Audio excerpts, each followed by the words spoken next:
On this week's Vaticano, meet the Catholic Extension Network. It helps mission dioceses across the United States. Greater access to confession is being promoted for the Year of Mercy, and a blooming religious order speaks of the keys to discovering one's vocation. All this plus a look at the cross Blessed Junipero Serra once carried with him. For this and more, stay tuned. You're watching Vaticano.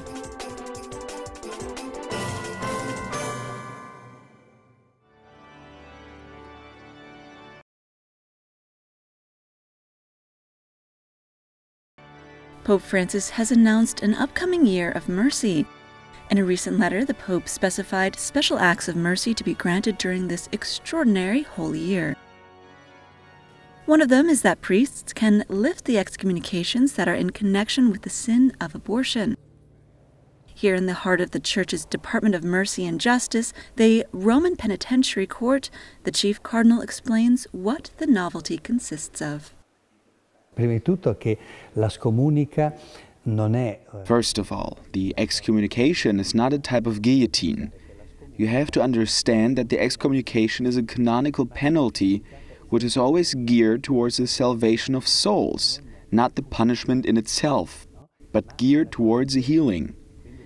This topic should therefore be seen in a positive way and not in a too negative one. So the absolution of the sin in the crime of abortion does not automatically absolve from the censure, because there is sin and there is penalty. The faculty to forgive is given to all bishops of the world. They have always had it. That is not something new. Not just that, but all the bishops in the world have in some way always shared the faculty with their closest co-workers, for example with vicars, and especially emblematic people, like the diocesan penitentiary, since he is a person of mercy, in the diocese, obviously. Il penitenziere diocesano, perché è la persona della misericordia in diocesi, evidentemente. Another part of the letter says the Priestly Society of St. Pius X can now validly hear confessions for all Catholics. Confessions offered by society priests have not been recently valid since the priests lacked jurisdiction of the bishop in order to validly carry out the sacrament of reconciliation. Il vescovo, quando ordina, dà le facoltà ai sacerdoti. The priestly ordination that they have received is valid in itself, and it was given by bishops who were validly ordained. Illicitly, that is another question, since there was no mandate, but nonetheless they are valid. The Mass that they celebrate is valid, since there is no further faculty needed. Instead, to absolve sins, as to administer matrimony, there is a jurisdiction needed, that is, a faculty, and this was given, as it was implicitly said. So the faculty was implicitly given. In this case, we can say that the priests of St. Pius X are not relieved of the crimes they have committed before, but within their separation they have received the faculties now. In the letter of the Pope it says that they can now encounter the faithful who need absolution from the priests of the fraternity. They're valid now. What can be deduced is that the Holy Father, also without saying it explicitly, wanted to grant them the faculty of absolution. Deduce che il Santo Padre, anche senza dirlo esplicitamente, ha dato la facoltà ad essi di assolvere. Yet another step towards unity and a sign of mercy from the Pope.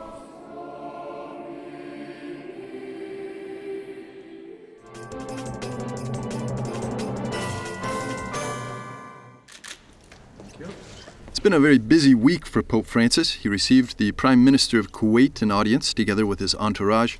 They discussed the respectful and peaceful coexistence of Christians and Muslims in their country. The Prime Minister brought a gold-plated miniature ship as a gift, as well as a beautiful rosary. In exchange, the Pope gave him a large bronze medal, signifying unity. A memorandum of understanding between the Secretariat of State and the Ministry of Foreign Affairs of the State of Kuwait was then signed with a wax seal by Archbishop Paul Gallagher of the Vatican and Sheikh Sabah Khalid, Kuwait's first Deputy Prime Minister and Minister for Foreign Affairs. Pope Francis also received the Équipe Notre Dame movement for married couples.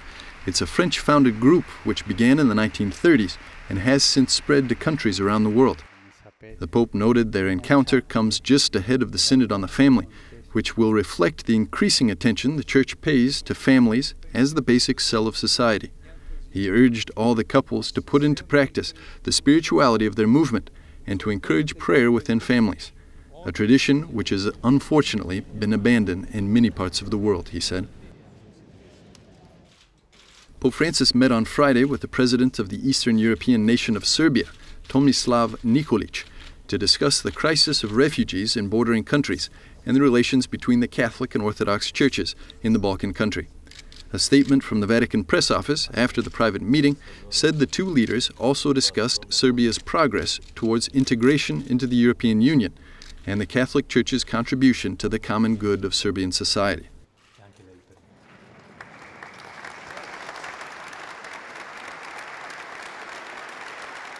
Protection of the environment was yet again on Pope Francis' mind as he met with members of the Sustainable Development Foundation.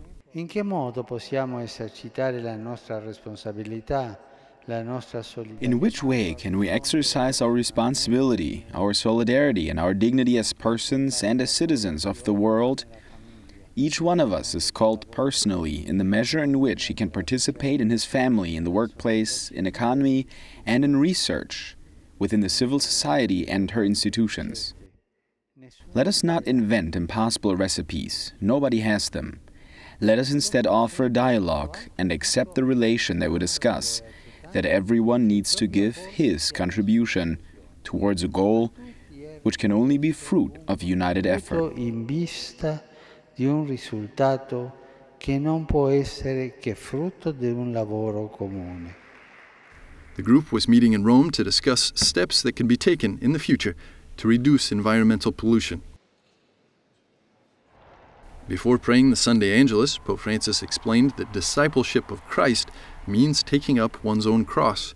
This he explained to the pilgrims gathered in St. Peter's Square. Mettersi alla sequela di Gesù. To undertake the discipleship of Jesus means to take up your cross. We all have it. To accompany him on his path, an uncomfortable path that is not a success or of passing glory, but that which takes us to the true freedom, freedom from selfishness and from sin. It is to operate a clear rejection of that worldly mentality that places one's I and one's own interest at the center of existence. That is not what Jesus wanted from us. Instead, Jesus invited us to lose our life for him and the gospel, to receive it renewed, realized and authentic. We are sure, thanks to Jesus, that this path brings us to the resurrection, to the full and definite life with God. Alla risurrezione, alla vita piena e definitiva con Dio.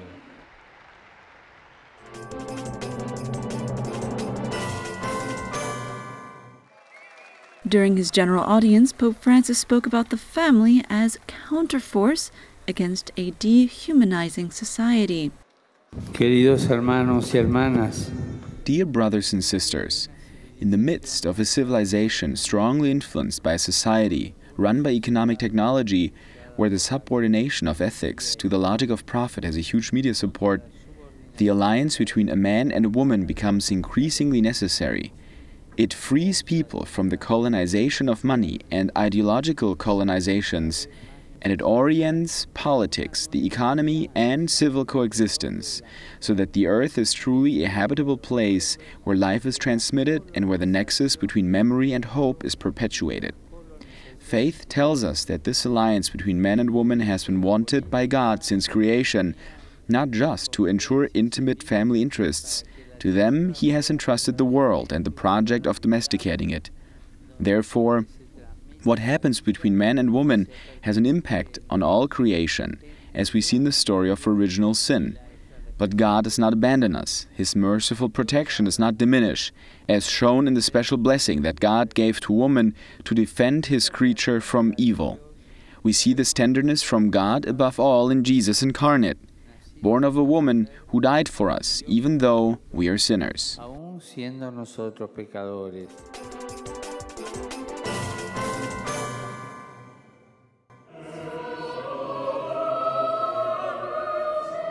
The Church has a lot to celebrate this year. The Year for Consecrated Life is still underway. In some European countries, the number of vocations is dwindling, but not for this order.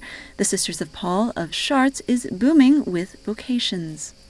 We are 4,000 sisters, and we are serving in 39 countries. From the very beginning, our first sisters and sisters, we go more poor and deprived areas. It was for us really a precious moment for this year, and we continue to improve for our spiritual life, ourselves. We emphasize, during last chapter, we emphasize on mystical encounter with Christ and go and rekindle the evangelization fire to go out the periphery and for community life, fraternal community life. Exactly Holy Father wants to do for all the consecrated life. So we are really blessed. And so we continue to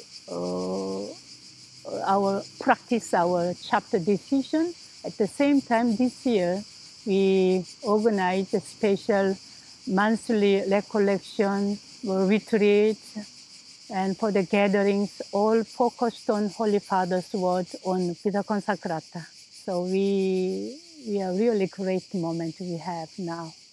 Many young women find they are looking for meaning that goes beyond the everyday life. They seek deep happiness. Some find that in the religious life. Often it is a personal encounter that evokes the urge to follow God more closely. First of all, they're searching for something that makes them happy.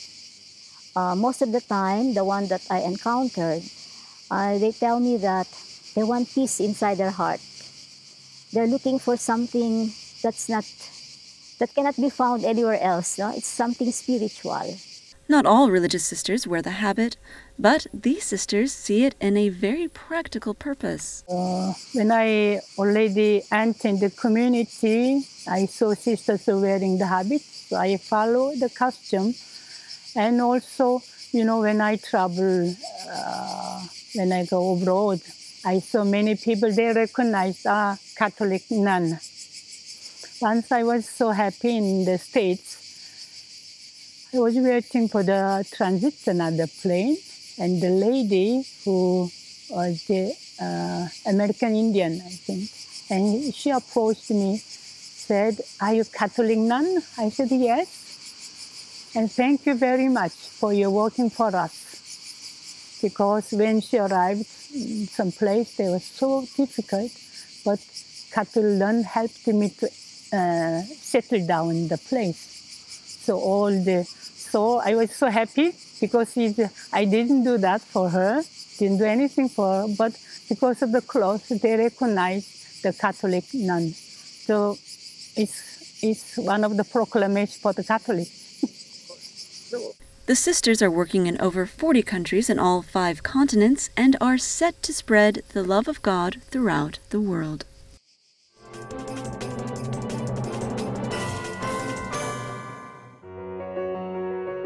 The Catholic Extension Network remains a bit behind the scenes in the Catholic world, but it's a major player when it comes to helping poor dioceses in the U.S. Last year alone, they raised $25 million to build churches, support seminarians in education, and help church employees with salaries. We had a chance to speak with members of the board during their trip to Rome. Catholic Extension Society is a papal society that was founded 105 years ago to extend the presence of the Catholic Church in the areas of the U.S. where there is there is a lack of presence of the Catholic Church, to be a missionary in our own country. About 1,000 projects are carried out every year. I think I can speak for a remarkable support that the Catholic Church Extension Society has done in the area of Hispanic ministry. Recently, we helped to empower leadership, new leadership, in mission dioceses, both by sponsoring lay leaders to be agents of change in their missionary dioceses, but also as a way of uniting the Church of the South, the Church of the North, by bringing 35 religious women, sisters, from Mexico and other parts of Latin America to accompany the immigrant church in the United States. The Extension Network does not just want to touch people's purses, but mostly their hearts. And in a very powerful way, faith is the one thing that really is transformative in the lives of the poor. It's the one thing that tells people that they're more than their circumstances. It encourages them all to know of God's love for them, and because they feel they are the beloved of God, that they can do anything they wish. They can really, that's the wrong way of putting it, but that they can really live out their aspirations. They know that they are more than their circumstances. Life is more than what they're experiencing right today, and that they can really make a difference in their future. They work in the poorest dioceses in the U.S. There are 196 dioceses in the U.S., and nearly half are considered mission dioceses that need help from the outside. On a pilgrimage to Rome, they spoke to the Holy Father and were swept away by him. It was phenomenal. I felt that he knew me. I felt seen. I think people go throughout their life not ever being seen. And I felt seen, understood, and I brought something on my heart. I was carrying over 5,000 hearts with me of the situation that's happening in southern Texas with families that are incarcerated at Karnes City. And I let him know that I brought the hearts of the women and children. So I want to thank Catholic Extension, because I didn't think that was going to be possible. So it's a blessing. In preparation of Francis's visit to the U.S., the Extension Network started a campaign called Flat Francis. Well, it's a wonderful way for people to come to know a little bit about Catholic Extension and at the same time welcome Pope Francis to the United States. So we started this wonderful campaign to have people take a photograph with Pope Francis, and it's called Flat Francis on this. And the purpose of it is that we were going to bring all of these together. We've had thousands of responses so far, and we're going to put them all together in a book and give it to Pope Francis as he comes to the United States.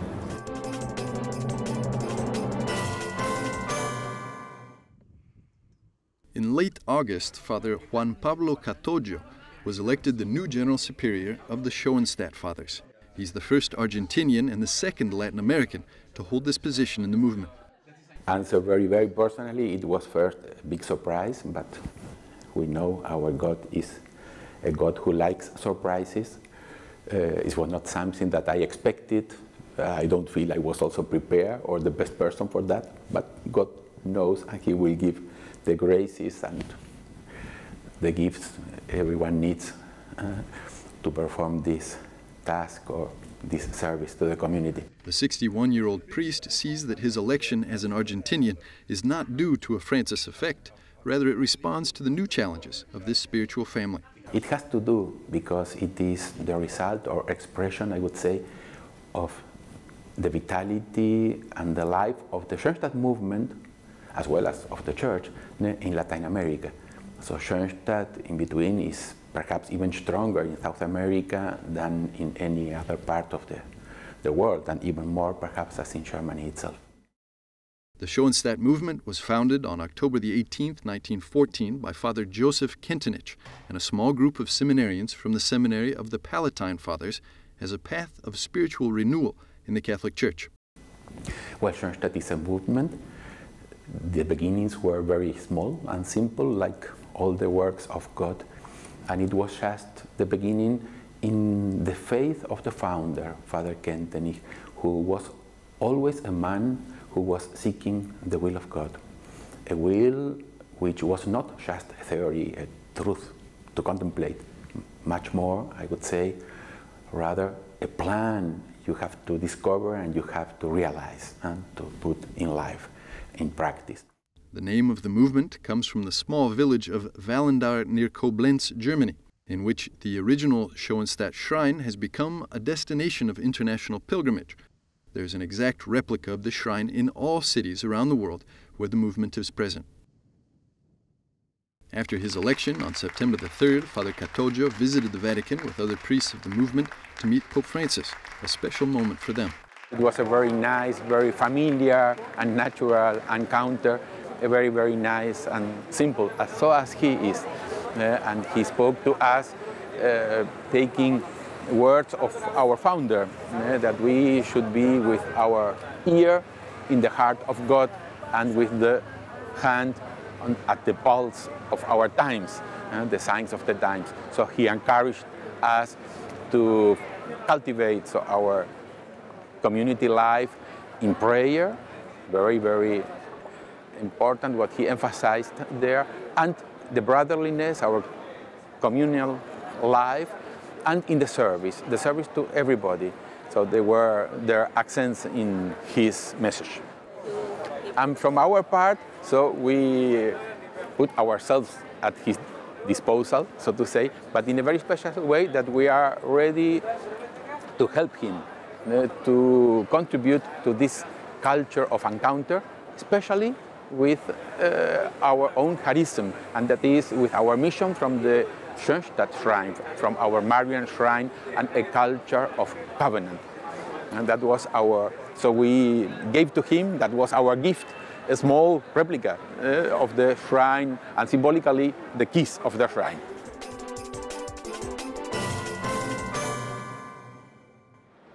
Earlier this month, a group of pilgrims from the Catholic Extension Network came to Rome and had an audience with the Pope. In view of the Pope's visit to the U.S. and his canonization of Blessed Junipero Serra, a missionary on the West Coast, they brought a special treasure with them to show Francis.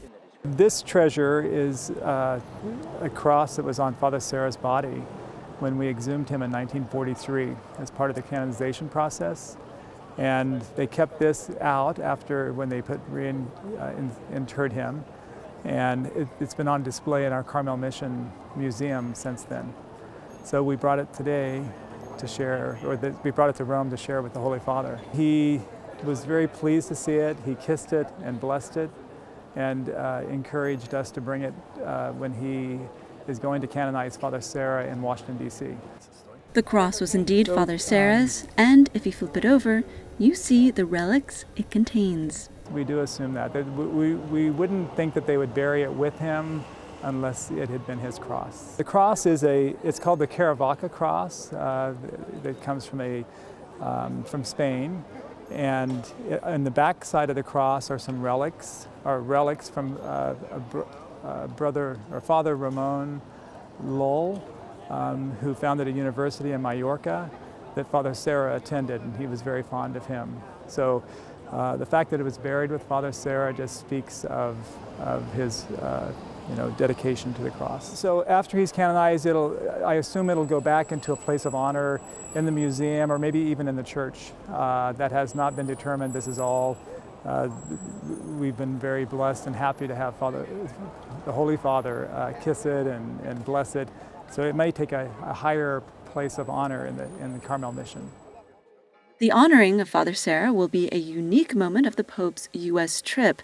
The vicar hopes that it will inspire a greater honoring of the Franciscan monk, pioneer, and missionary of modern-day California.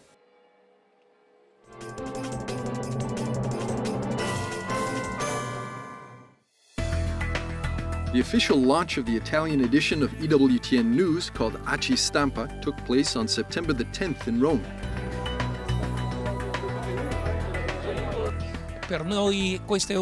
This is a very happy moment for us, the launch of Aci Stampa, which has been working for some time now, but it now officially becomes part of the EWTN family. We have decided a short time ago to begin this initiative in Italian. The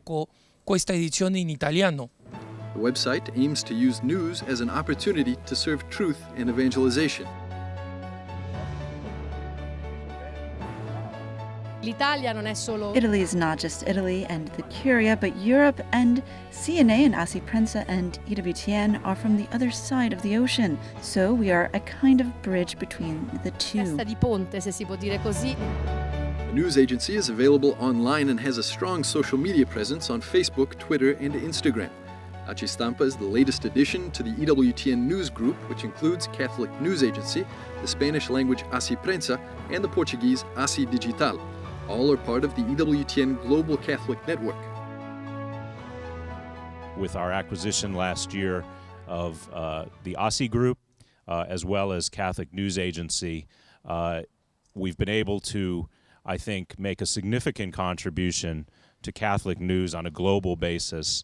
And today's launch of Aci Stampa is, I think, the next step in the development of that news platform and the news content that EWTN is distributing around the world. EWTN continues to build an ever stronger presence in the news sector. Its news branch has bureaus in Rome, Washington, D.C., Denver, Peru, Brazil, and Chile. If you know Italian, stay up to date on what's happening with Pope Francis and the Church at www.acistampa.com.